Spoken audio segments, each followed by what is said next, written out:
A través de los años, en varias ocasiones hemos tenido matrimonios que se nos han acercado, en particular para pedir consejo acerca de la crianza de sus hijos. Recuerdo en particular varias situaciones donde pedían consejo acerca de la crianza de sus hijos adolescentes. Sabemos que la adolescencia a veces pues, es un periodo difícil en la vida de los jóvenes y entonces los padres muchas veces en ese momento es cuando empiezan a buscar ayuda. Y por supuesto nosotros, mi esposa y yo no tenemos todas las respuestas y a veces nos hemos topado con situaciones muy complejas donde, bueno, pues hay que orar y pedir que Dios haga su obra, ¿verdad? Pero en otras ocasiones hemos hablado con estos padres acerca de su vida familiar, la manera en que están interactuando con sus hijos. Y a veces hemos detectado algunos problemas en su vida familiar, en cómo se relacionan con sus hijos, cómo los instruyen. Y entonces hemos podido darles unos consejos basados, algunos de ellos muy claramente en la palabra de Dios. Cosas que son bastante obvias en la Biblia. Y gracias a Dios, en algunas ocasiones los padres han recibido muy bien los consejos, han adaptado, cambiado, cómo están llevando su relación con sus hijos. Pero en otras ocasiones, al hablar con estos padres, hemos visto que escuchan el consejo y de inmediato empiezan las réplicas, las justificaciones, las excusas. Bueno, pero es que esa enseñanza bíblica no aplica a mi situación. Es que mi hijo es diferente a lo que tú estás diciendo. Es que en nuestra situación, y empiezan a darte todas las razones por qué esos consejos que salen de la palabra de Dios no sirven para ellos. Podríamos pensar, bueno, qué triste, ¿no? Y podríamos pensar incluso que eso es algo un tanto anormal. No, pues serán malos cristianos, ¿no? Porque pues los buenos cristianos escuchan los consejos de la palabra de Dios y obedecen lo que Dios dice. Pero esa situación de esos padres nos revela algo que muchos de nosotros tenemos en nuestra propia vida. Muchos de nosotros pensamos que tenemos mejores respuestas que Dios. Ahora, seguramente ninguno de nosotros diría tal cosa. Pero en el momento de tomar las decisiones, escogemos cosas que no van de acuerdo a la palabra de Dios. Vemos lo que la palabra de Dios dice y lo despreciamos. Y valoramos otras soluciones. ¿Por qué? Bueno, porque así somos como seres humanos. Nuestra soberbia humana nos hace despreciar la palabra de Dios y valorar nuestras soluciones humanas. Nos enfrentamos a problemas. ¿Dónde está la solución? Pensamos que nosotros tenemos la solución, pero el problema es que las soluciones humanas son soluciones inútiles. Las soluciones humanas son soluciones inútiles en realidad. Pero a pesar de eso, ¿cómo somos? Soberbios, ¿verdad? Orgullosos. Pensamos que nosotros sabemos hasta más que Dios mismo. Cuando llegamos aquí al pasaje el día de hoy, tenemos que recordar un poquito dónde estamos en Isaías. Los primeros 12 capítulos de Isaías centraban nuestra atención en la relación que la nación de Judá tenía con Israel, Siria y Asiria. Y el rey Acaz, rey de Judá, estaba viendo el ataque de los ejércitos de Israel y de Siria y pensaba que Asiria era su solución. Y entonces envía la ofrenda que el pueblo había recogido para Dios para contratar al rey de Asiria para atacar a los reyes de Israel y de Siria. Y Dios le dice que por no haber confiado en Dios, entonces que el ejército de Asiria sí atacará a Israel y a Siria, pero también continuará hacia el sur y atacará también a Judá. Lo que pensaba que sería su solución, su salvación, realmente le va a traer destrucción, dolor y ruina a Judá. Pero cuando llegamos al capítulo 13, del capítulo 13 al 39 tenemos una nueva sección. Y la nueva sección de este libro se enfoca en el juicio que Dios va a traer sobre las naciones que rodean a Israel y que frecuentemente eran naciones enemigas de Israel. Y el énfasis o la lección de estos capítulos es que el Santo de Israel salva a los que en él confían para demostrar que Él es el único soberano Dios verdadero. Eso es lo que vamos a ver en estos 20 y tantos capítulos.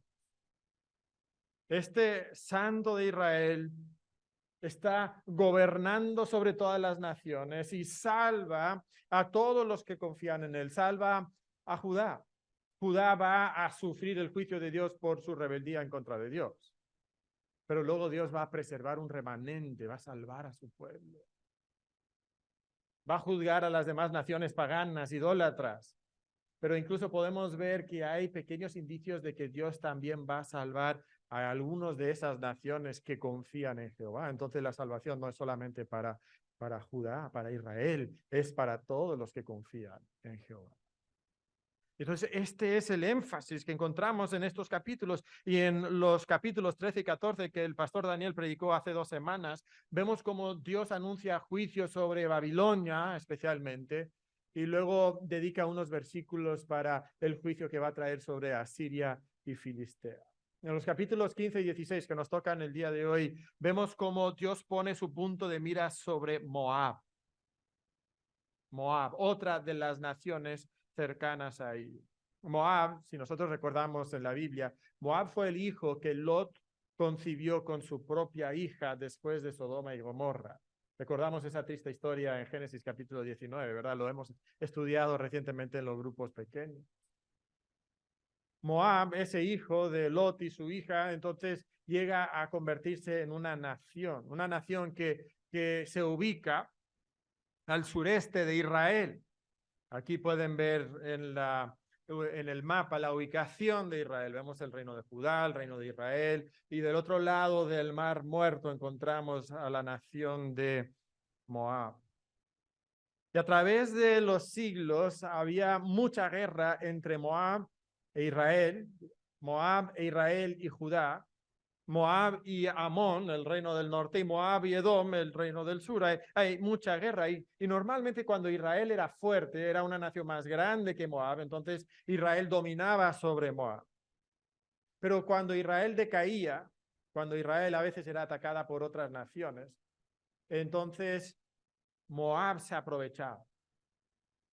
A veces conquistaba ciudades que pertenecían a Israel. A veces llegaban de manera traicionera cuando los ejércitos de Israel estaban involucrados en otras batallas y saqueaban ciudades y quemaban ciudades de Israel. Entonces había una relación muy hostil entre estas dos naciones, pero a través de los años, por el decaimiento de Israel, Moab había llegado a una condición de apogeo. Era una nación ahora más fuerte que jamás había sido. Había reconquistado ciudades que Israel había tenido por siglos. Y Moab se siente segura, se siente fuerte, se siente soberbia. Y justamente por esta soberbia de Moab, Isaías está profetizando en estos capítulos que Dios va a traer juicio sobre Moab. Juicio sobre Moab. Y Dios les dice aquí que Él es el soberano de las naciones. Y porque Él es el soberano de las naciones, Él va a juzgar al soberbio, pero va a refugiar al humilde. Dios va a juzgar al soberbio y refugiar al humilde. Esto es lo que vamos a encontrar en estos 2 capítulos. Ahora, ¿cómo es que comunica este mensaje? ¿Cómo es que le expresa a Moab este juicio? Bueno, vamos a ver que se va a dividir en 3 porciones. El capítulo 15 es la primera porción, los versículos 1 al 9, todo el capítulo. Luego va a haber una segunda porción que son los versículos del 1 al 5 del capítulo 16, 16 del 1 al 5, y luego va a haber una tercera porción del 6 al 14, 16, 6 al 14. La primera sección es el capítulo 15, perdón. En esta primera sección, Dios le dice a Moab y Dios también nos dice a nosotros lo siguiente. Nos dice, aúlla, aúlla por la destrucción inevitable. Es una palabra interesante, ¿no? Aullar. ¿Por qué hablamos de aullar? Porque así aparece en este capítulo, en el capítulo 15, por ejemplo, en el versículo 2 nos dice que suben a llorar y nos dice que sobre Medeba aullará Moab. Lo vamos a encontrar también en el capítulo 16. Aullar normalmente lo usamos ¿para qué? Para los animales, ¿no? Un perro quizás que está aullando. Pero ¿cuándo usaríamos aullar para un ser humano? Describiendo lo que hace un ser humano. O sea, tendría que estar expresando un quebrantamiento, un dolor tan intenso que no se puede expresar de otra manera más que con un grito desconsolado y desgarrador. Y de hecho, eso es lo que encontramos en este capítulo. Vamos a encontrar una y otra vez que se describe el dolor, el llanto, el quebrantamiento. Por ejemplo, en el versículo 2 menciona llorar y aullar. Y dice que se van a rapar la cabeza y rasurar la barba, que eran señales de luto, de duelo extremo. En el versículo 3 dice que se van a ceñir de cilicio. Cilicio era una ropa que se ponían para indicar el dolor, el duelo. Nos dice que iban a aullar en las plazas y menciona también el llanto, todo eso en el versículo 3. En el versículo 4, de nuevo, habla de aullar y de lamentos. En el versículo 5 describe dar gritos, menciona llorar y dar gritos de quebrantamiento. En el versículo 8 habla de nuevo del llanto y de alaridos y clamor. O sea, todo este pasaje está lleno de ¿qué? De llanto, de dolor. Por eso, aullar. Aullar. ¿Por qué tanto llanto? Bueno, el capítulo nos lo dice. Nos describe una destrucción total de Moab. Nos dice el versículo 1, profecía sobre Moab. Cierto de noche fue destruida Ar. Ar de Moab. Ar era la ciudad capital de Moab. Fue puesta en silencio. Cierto de noche fue destruida Kir de Moab, reducida a silencio. Kir era una nación, una ciudad fortificada, era la fortaleza principal de Moab.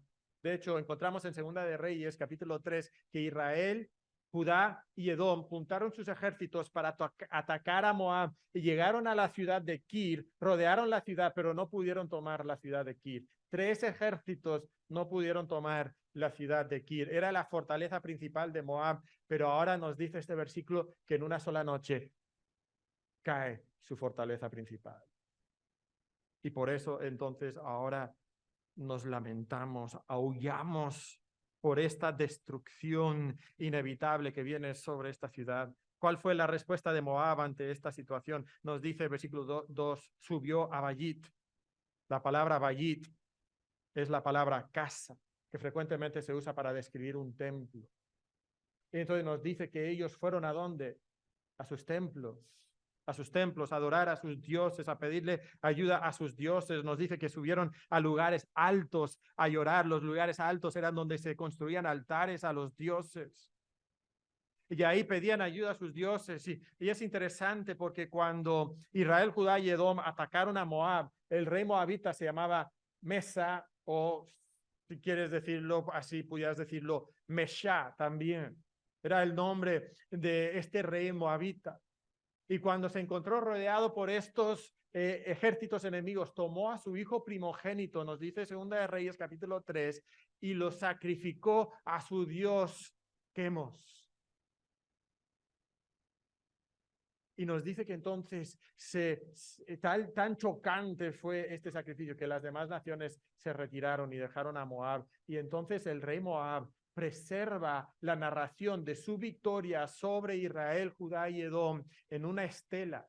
La arqueología ha encontrado una piedra, esta piedra aquí, y en esta piedra él describe cómo él fue victorioso sobre Israel, Judá y Edom, y atribuye su victoria a su Dios Quemos.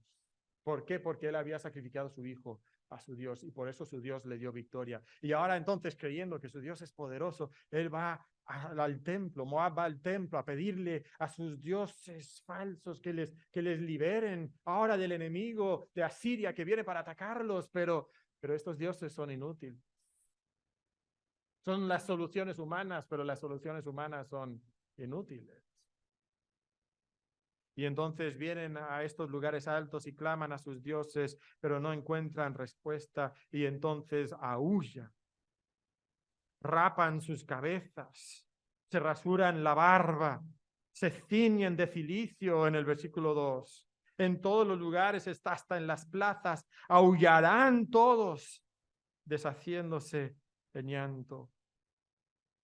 Hesbón y Eleale gritarán hasta Jaasa. Las ciudades de Hesbón y Elela eran ciudades de orgullo para los moabitas. Siglos atrás, estas habían sido ciudades moabitas. Pero luego, Amón, su nación, la nación del norte, se las habían quitado. Luego Israel se las había quitado a Amón. Pero finalmente el rey Mesa había logrado conquistar de nuevo esas ciudades y eran ahora otra vez ciudades moabitas. Y la gran victoria que él había tenido sobre Israel había sido justamente en la llanura de Jaasa. O sea, esta era como la batalla de Puebla para ellos, ¿no? O sea, este era el lugar de su victoria más sonada. Pero ahora en el lugar de su victoria más sonada, ¿qué hay? Hay llanto. Hay alaridos, están aullando porque han sido destruidos. Estas ciudades que encontramos aquí mencionadas, todas están al norte de Moab. ¿Por qué? Porque la nación de Asiria va a atacarles desde el norte.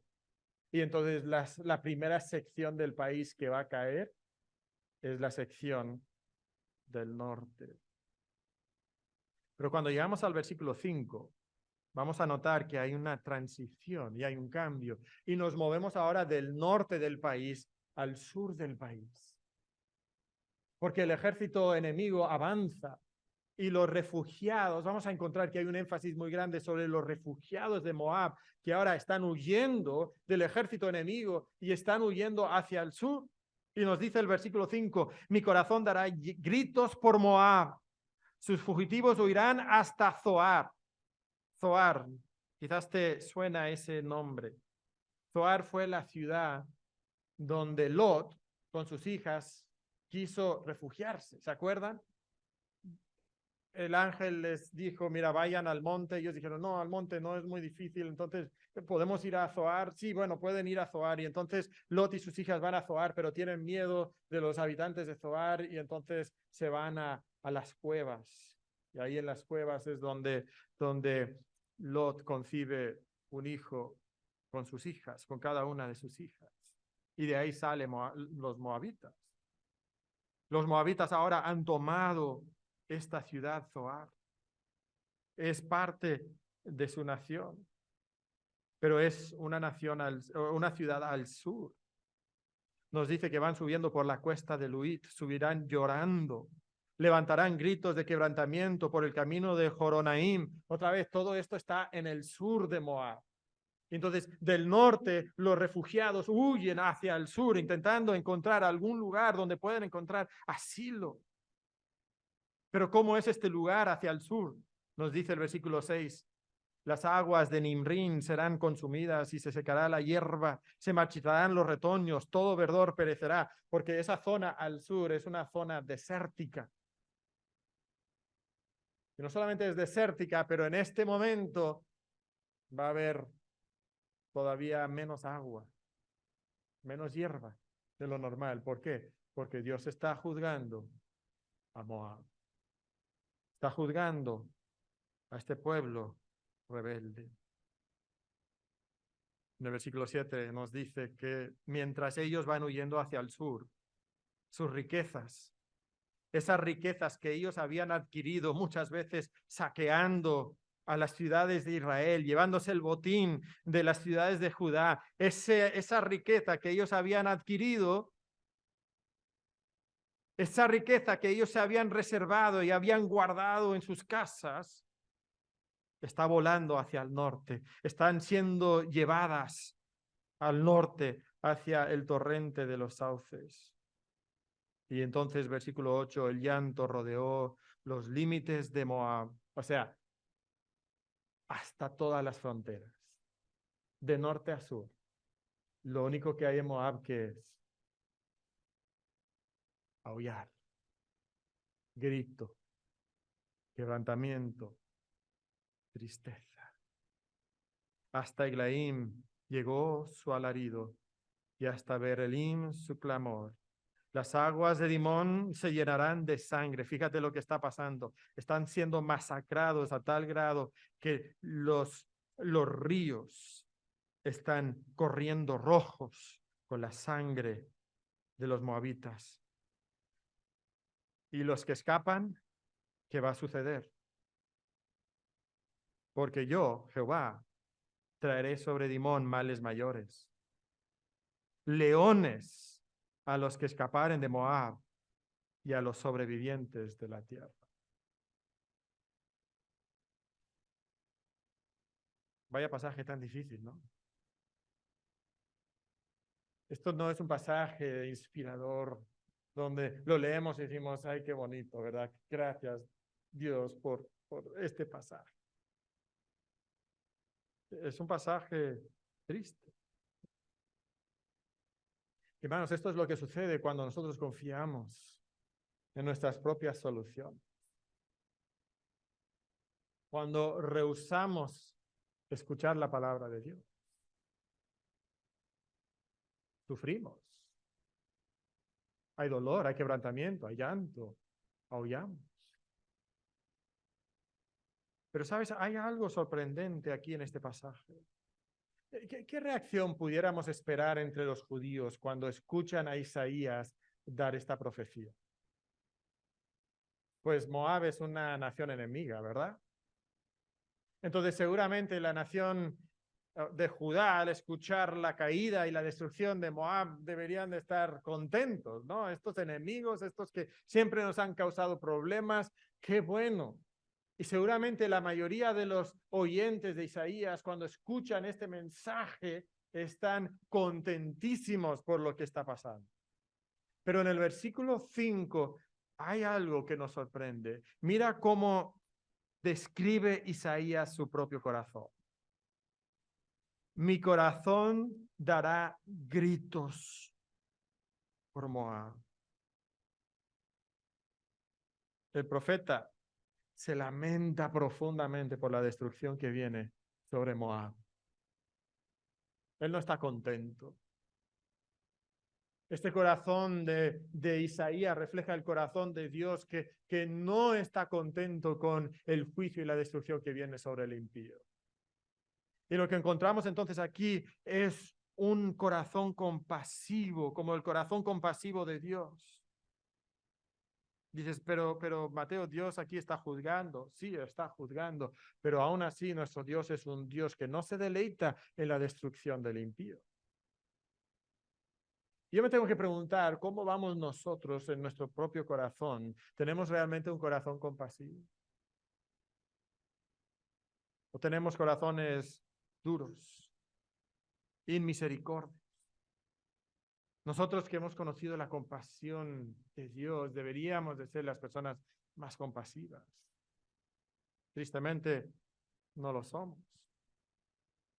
Pero también quisiera hacer aquí una pequeña aplicación, que la confianza mal puesta siempre trae consecuencias. ¿Entiendes eso? La confianza mal puesta siempre trae consecuencias en tu vida. Cuando tú rehusas confiar en Dios, cuando tú pones tu confianza en otra persona, cuando tú crees en otra manera de ver las cosas que no viene de la palabra de Dios, cuando tú desechas los principios y los mandamientos de la palabra de Dios, siempre estás poniendo tu confianza en un lugar equivocado, y la confianza mal puesta siempre trae consecuencias. Estoy seguro que casi todos nosotros, si no es que todos nosotros, podemos mirar hacia atrás y ver eso en nuestra vida, ¿no? Ocasiones cuando nosotros pensamos en nuestra soberbia que sabíamos mejor que Dios. Y luego sufrimos las consecuencias. Moab ha puesto su confianza en Quemos. Y ahora está sufriendo las consecuencias de su rebeldía en contra de Dios. Ante tal devastación, ¿qué opciones tiene Moab? Los pocos sobrevivientes se encuentran en el límite al sur de Moab, entre Moab y Edom. No pueden huir más al sur. Edom también era una nación enemiga. Edom seguramente mandó sus ejércitos para poner su ejército sobre la frontera para impedir que estos sobrevivientes moabitas entraran a Edom. O sea, el día de hoy nadie quiere a refugiados de guerra, ¿verdad? ¿Cómo son los refugiados de guerra? Bueno, son personas pobres, están en una situación desesperada. Los campamentos de refugiados tienden a ser lugares de enfermedad, de suciedad, de violencia. ¿Quién quiere eso? Entonces, ¿qué opciones hay? En los versículos del 1 al 5 se ofrece una salida para Moab. El versículo 1 nos dice: enviad cordero al Señor de la tierra, desde Sela del desierto al monte de la hija de Sión. Sela es una ciudad que está justo sobre la frontera entre Edom y Moab. Otra vez, estamos al punto más del sur de Moab al que podemos llegar. Y entonces ahora dice, mira, la única opción es enviar cordero al Señor de la tierra. ¿De quién estamos hablando? Bueno, nos dice quién es. Al monte de la hija de Sión. ¿Quién es Sión? ¿Dónde es Sión? Es Jerusalén, ¿verdad? Entonces lo que el profeta le dice a Moab es que ahora ellos deberían de buscar una salida. ¿Dónde? Volviéndose hacia Jerusalén y enviando un cordero hacia Jerusalén. Y lo que van a encontrar ahí, nos dice, y este es el segundo punto, lo que van a encontrar ahí es un trono de misericordia. Y entonces les dice, refúgiate en el trono de misericordia. Les dice, mira, deben enviar un cordero. Esto es algo irónico. ¿Por qué es irónico? Bueno, cuando Israel dominaba sobre Moab, nos dice que los moabitas tenían que mandar 100,000 corderos al año a Israel. Imagínate, 100,000 corderos al año. En parte, eso es lo que hace que los moabitas se levanten en contra de Israel y logren luego su libertad. Ahora, el profeta dice, mira, envía un cordero. De hecho, en hebreo es singular. Se pudiera traducir, envía un cordero. Ya no tienen 100,000. Ya no tienen 10,000. Seguramente apenas pueden encontrar un solo cordero para enviar a Jerusalén. O sea, no tienen nada que ofrecerle a Jerusalén, no tienen nada que darle al rey para convencerle, mira, recibe, nos traemos toda esta riqueza. No traemos nada. Pero vuélvete hacia Jerusalén y busca tu salvación en Jerusalén. Vuélvete hacia ellos. ¿Por qué? El versículo 2 nos describe la situación de los moabitas. Los moabitas eran como aves espantadas que huyen a su nido. Seguramente te acercas a alguna ocasión a un árbol y está lleno de aves y nada más te acercas y ¿qué hacen los pájaros? ¡Bum! Todos se echan a volar, ¿verdad? Espantadas porque te has acercado. Así son los moabitas. Seguramente has visto imágenes de los refugiados de guerra, incluso el día de hoy. Y no es verdad que todas esas tragedias, esas escenas horribles que ellos han experimentado, ¿se lo puedes ver en la cara? ¿Se los puedes ver en los ojos? Les miras a los ojos y puedes ver eso, ese espanto. Así son los moabitas en este momento. Así serán las hijas de Moab en los vados de Arnón. Y entonces en el versículo 3 vemos la petición que se hace. Moab le pide al rey de Jerusalén, versículo 3, reúne consejo, junta tu consejo real. haz juicio, toma una decisión. ¿Qué es la decisión que ellos quieren? Pon tu sombra en medio del día como la noche. O sea, cobíjanos, refúgianos, recíbenos, esconde a los desterrados. ¿Qué es lo que piden? No nos entregues, no entregues a los que andan errantes. El ejército de Judá fácilmente se podría poner también sobre la frontera y entonces impedir que los moabitas entren a Judá y permitir entonces que el ejército asirio llegue sobre ellos y los masacre. Y entonces, ¿qué es lo que piden? Refugio, asilo.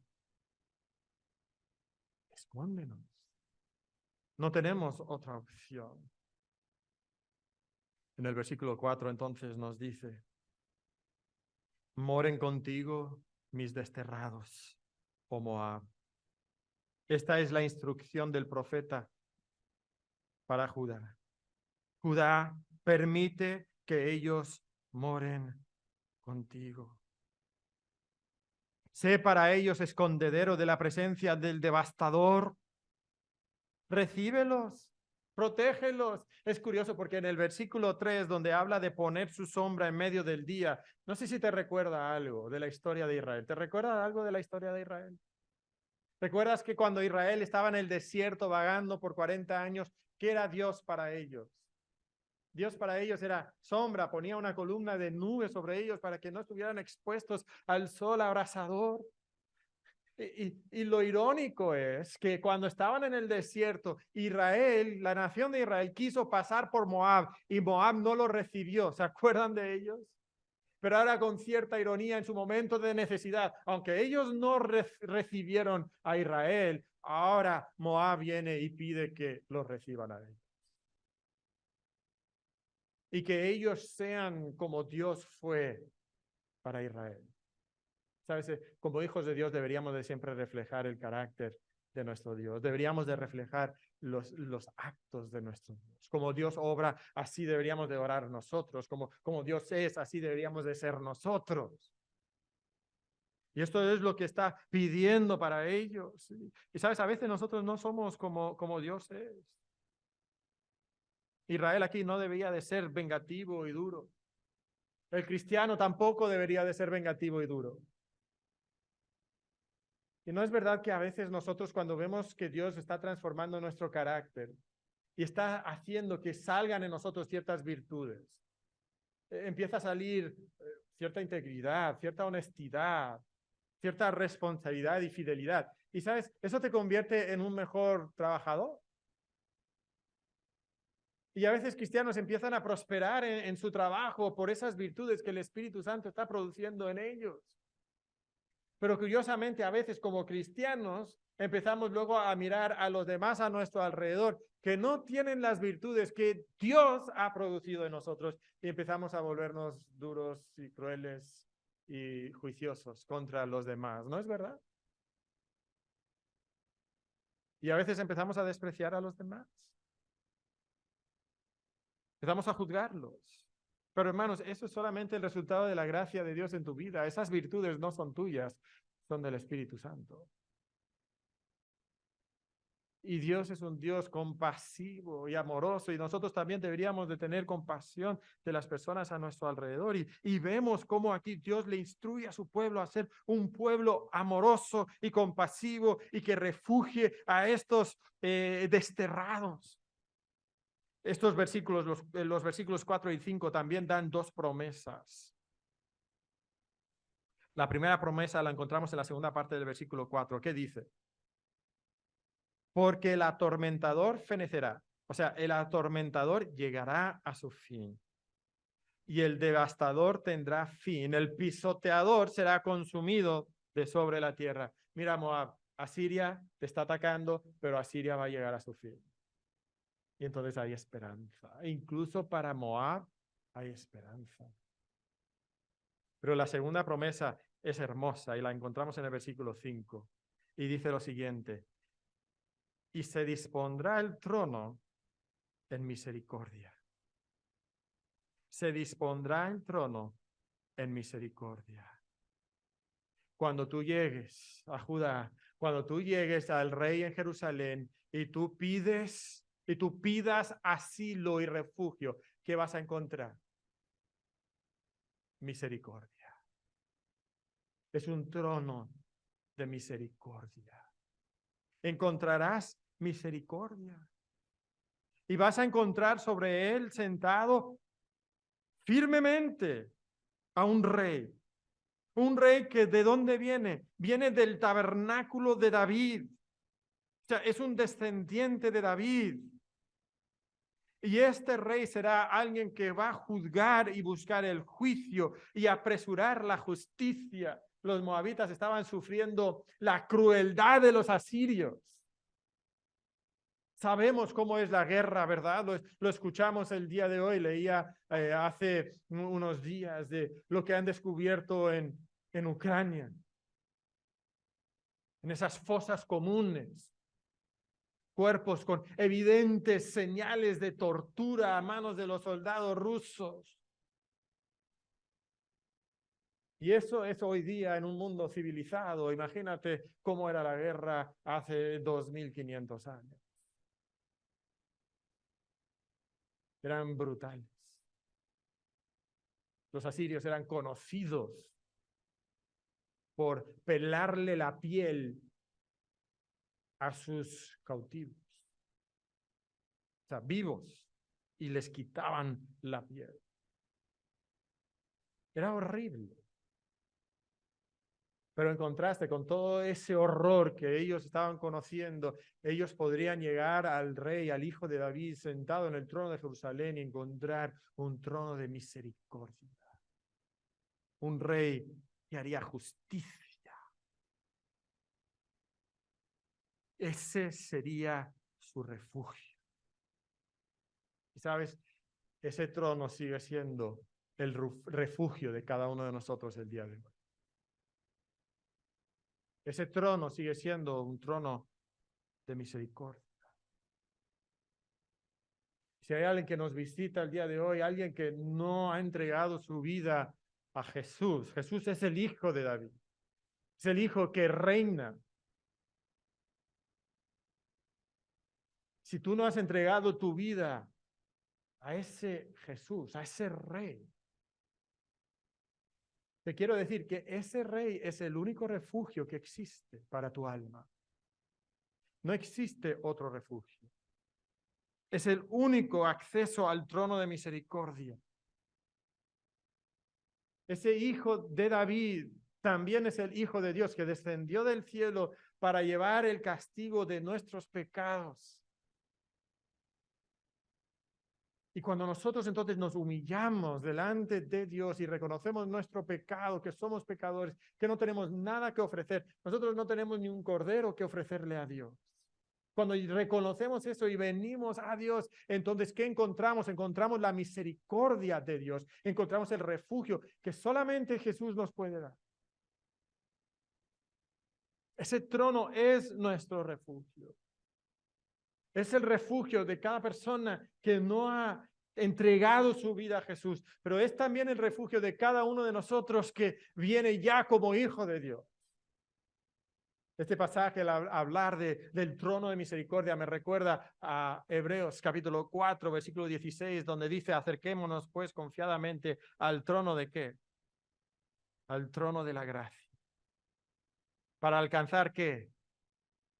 Misericordia. Es el trono de la misericordia, de la gracia de Dios. Y cuando lleguemos al trono de la gracia y de la misericordia de Dios, ¿qué hallaremos?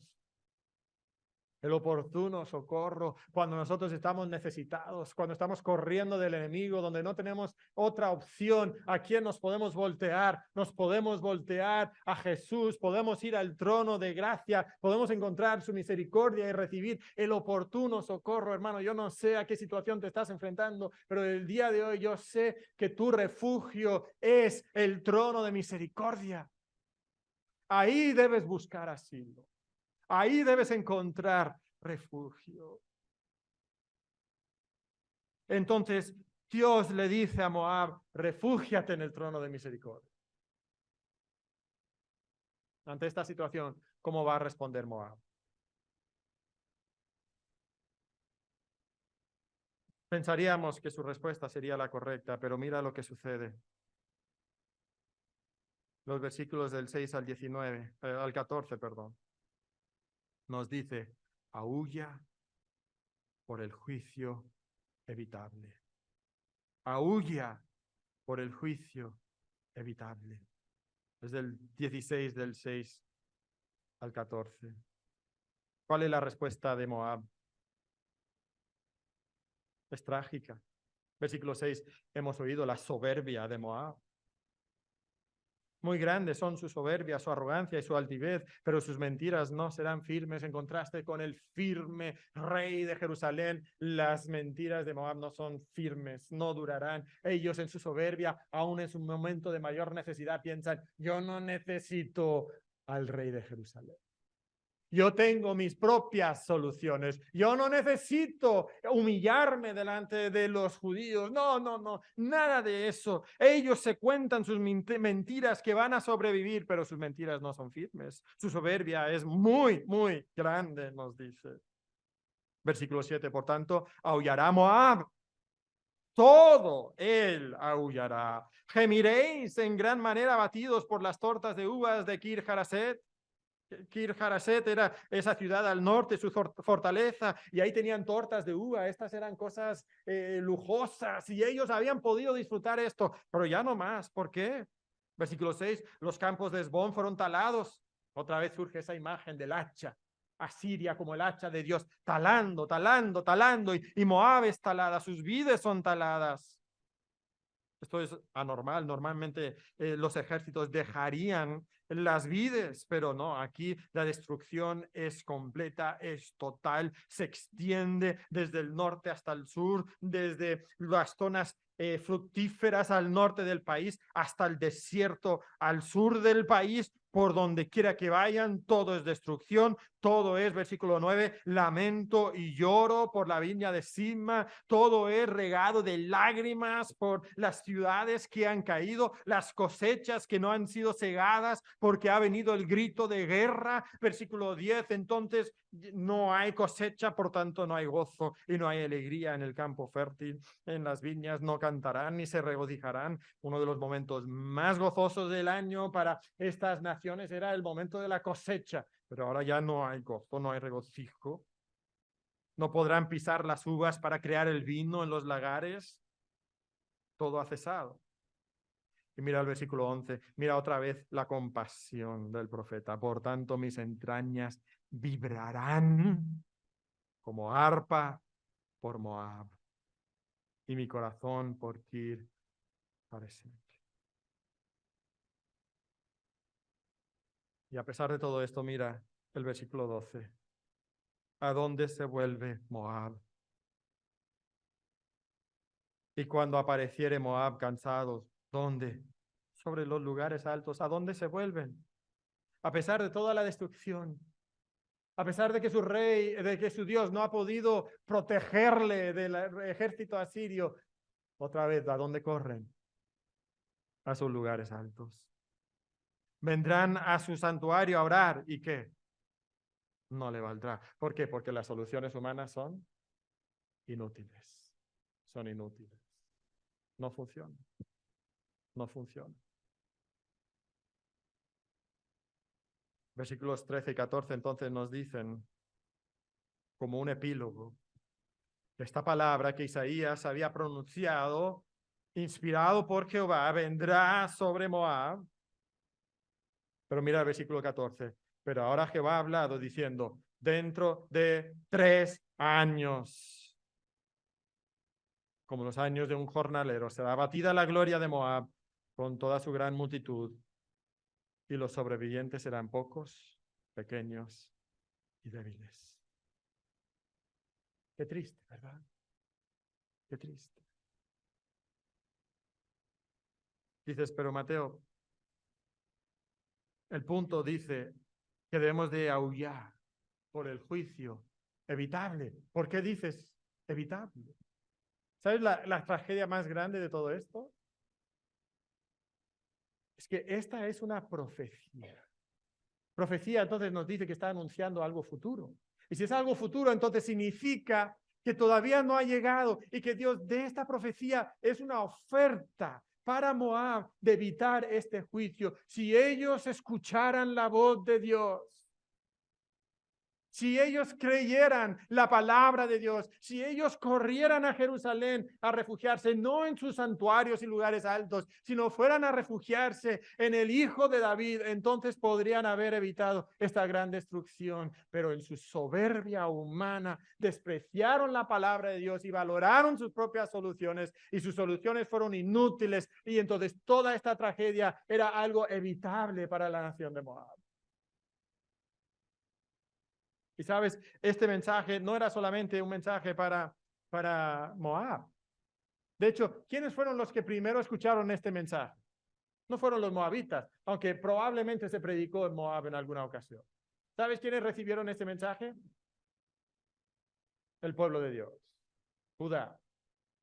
¿Sabes por qué? Porque Dios también les estaba dando a ellos un mensaje. Les estaba recordando que Él era el Santo de Israel, soberano de las naciones, gobernaba sobre todas las naciones. Y de la misma manera que Moab estaba confiando en sus propios esfuerzos, sus propias soluciones, Judá también estaba confiando en sus propias soluciones. Y entonces cuando lo pensamos de esa forma, llegamos a entender que hay aplicaciones aquí, no solamente para Moab, porque pudiéramos estar aquí pensando, hermano, pues yo no soy moabita, entonces esto para mí, ¿qué? ¿Verdad? Pero hay aplicaciones aquí también para nosotros el día de hoy. Quisiera darte 3.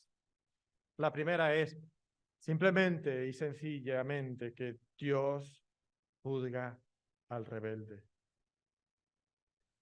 Dios juzga al rebelde. Juzga a naciones rebeldes y juzga a individuos rebeldes también. Todo aquel que desprecia la palabra de Dios y que valora sus propias soluciones y opiniones humanas va a sufrir juicio de Dios.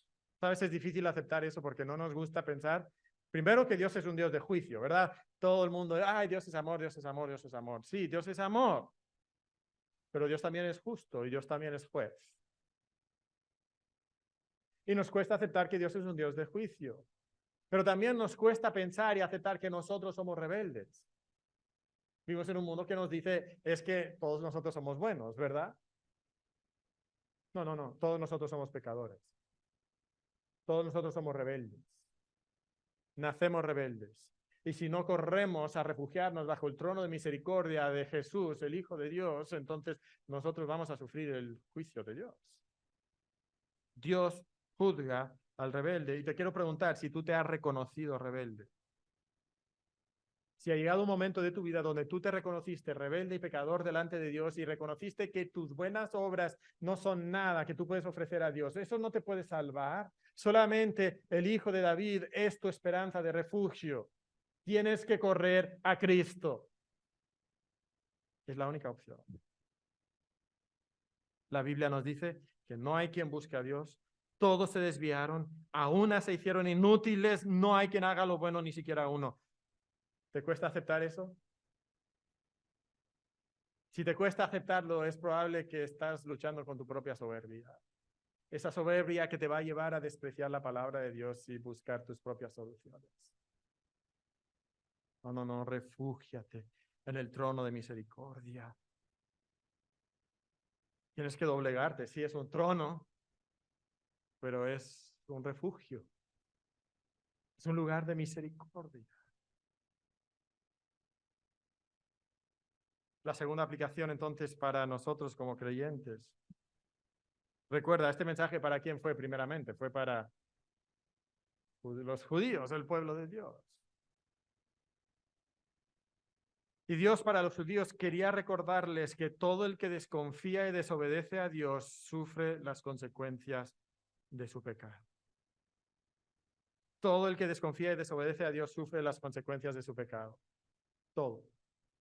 Ahora, nosotros si somos hijos de Dios no recibimos la condenación de nuestro pecado. O sea, no vamos a ir al infierno por nuestro pecado. Pero sí hay consecuencias naturales por nuestro pecado. Y también podemos experimentar la disciplina amorosa, pero dolorosa, de un Dios que quiere corregirnos y regresarnos a Él. Si Judá no regresaba a Él, conocerían la disciplina dolorosa de Dios. Y sabes, tú puedes estar aquí el día de hoy y enfrentar situaciones en tu vida donde tú puedes pensar, es que yo tengo las respuestas, es que yo sé lo que tengo que hacer. Puedes mirar lo que la Biblia dice y pensar, mira, es que realmente eso no aplica a mi situación. Y puedes sacar todo tipo de excusas y justificaciones y enfrentarte a eso y caminar por un camino que es el camino de la desconfianza y la desobediencia. Y vas a sufrir las consecuencias del pecado. Esta es una realidad, hermanos. El mejor camino es el camino de la humilde confianza y obediencia a Dios. ¿Entiendes eso? No hay mejor camino que el camino de confiar y obedecer a Dios. Todos los demás caminos, ¿a dónde te llevan? A aullar. A aullar. A quebrantarte, a lamentarte. ¿Por qué? Por tu desconfianza y desobediencia a Dios. Y la tercera aplicación es simplemente que nosotros como el pueblo de Dios debemos de ser un pueblo compasivo. Dios es un Dios de compasión y tú y yo debemos de ser personas de compasión. Lo vemos aquí, ¿verdad? El corazón del profeta dando gritos. En el capítulo 16 nos dice que su corazón, sus entrañas vibraban como las cuerdas del arpa, ¿verdad? Se acongojaba por lo que estaba sucediéndole a este pueblo enemigo, pero era un Dios de compasión. Y saben, nosotros como hijos de Dios deberíamos de ser personas de compasión. Debemos de demostrar compasión física, hermanos. A nuestro alrededor hay personas que tienen necesidades físicas. Y deberíamos de ser generosos, no solamente con los hermanos de nuestra iglesia, y es algo bonito en la iglesia cuando una persona tiene una necesidad y la iglesia como un cuerpo ayuda a esa persona, a veces económicamente, a veces llevándole comida, llevándole regalos, despensa. Es algo hermoso cuando esto sucede y debería de suceder no solamente entre nosotros. Y de hecho, si no sucede entre nosotros, es posible que ni seamos hijos de Dios. ¿Te acuerdas lo que Juan dice en 1 Juan 3:17? Dice, el que tiene bienes de este mundo y ve a su hermano tener necesidad y cierra contra él su corazón, ¿cómo mora el amor de Dios en él? Hijitos míos, no amemos de palabra ni de lengua, sino de hecho y en verdad. Pero esa misma compasión se debe extender también hacia los de afuera. Santiago nos dice que una de las señales de la religión pura y sin mácula, ¿cuál es? Visitar a los huérfanos y a las viudas. Deberíamos ser personas de compasión. A veces no lo somos. Nos sentimos mejores en nuestra soberbia, ¿no? Ayer a las 8:30 de la mañana estaba paseando al perro. Estaba ahí en el parque donde siempre estamos. Y a las 8:30 de la mañana estaba un señor ahí, o drogado o borracho. Su ropa sucia, estaba descalzo, estaba caminando así como tambaleándose. Pasé más o menos cerca de él y a unos metros de él ya el hedor de su olor corporal ya me llegó. Y estaba meditando sobre este pasaje y pensando, ¿tendremos misericordia de personas así? ¿Tendremos compasión de personas así? ¿O es fácil juzgar a estas personas? Deberíamos de ser personas de compasión, una compasión física, pero sabes, la mayor compasión es una compasión espiritual. ¿Sabes que todo ser humano nace en el exilio? Todo ser humano nace desterrado de la presencia de Dios. Todo ser humano necesita refugiarse en el trono de misericordia. Todos. Todos necesitan escuchar el Evangelio de Jesucristo. Y hermanos, yo me atrevería a decir que no compartir el Evangelio es la crueldad más grande que pudiéramos cometer. Piénsalo un momento. No compartir el Evangelio es la crueldad más grande que pudiéramos cometer. ¿Sí? ¿Cuál es la necesidad más grande que la gente tiene? Más que su pan de cada día. Necesitan el pan de vida.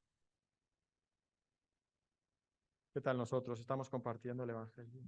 Hermanos, yo me imagino que el día de hoy hay personas entre nosotros que están vagando en el desierto, aullando por las consecuencias del pecado en su vida. Tú lo has vivido, lo estás viviendo y estás aullando. ¿Cuál es la solución para ti? El trono de misericordia es la solución.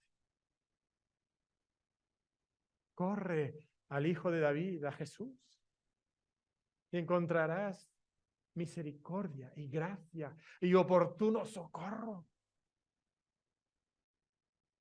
Y hermanos, yo me imagino que el día de hoy también hay personas que están caminando por el camino de la desconfianza y desobediencia a Dios. Y quizás tú todavía no has experimentado las consecuencias, pero yo te garantizo que las vas a experimentar. Y que un día tú estarás rasgando tus vestiduras y rapándote la cabeza y aullando por el quebranto de tu corazón, y todo eso es evitable, y es evitable si simplemente regresas al trono de misericordia. Si desprecias tus propias soluciones y valoras la palabra de Dios. Y entonces yo quisiera terminar el día de hoy simplemente invitándote a reflexionar sobre estos puntos. ¿Dónde estás caminando el camino de la desconfianza y desobediencia? ¿Dónde estás conociendo el día de hoy el dolor, el quebranto de tu desobediencia a Dios? Y buscarás a Cristo. Te refugiarás en el trono de misericordia. ¿Por qué no cierras tus ojos? Miras tu cabeza. ¿Por qué no meditas sobre estas aplicaciones que hay aquí? Estás siendo inmisericordia. Padre, el camino del transgresor es duro.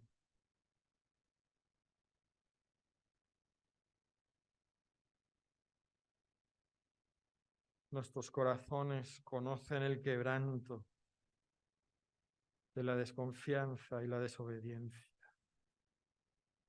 Hemos llorado, hemos aullado, porque te hemos desobedecido.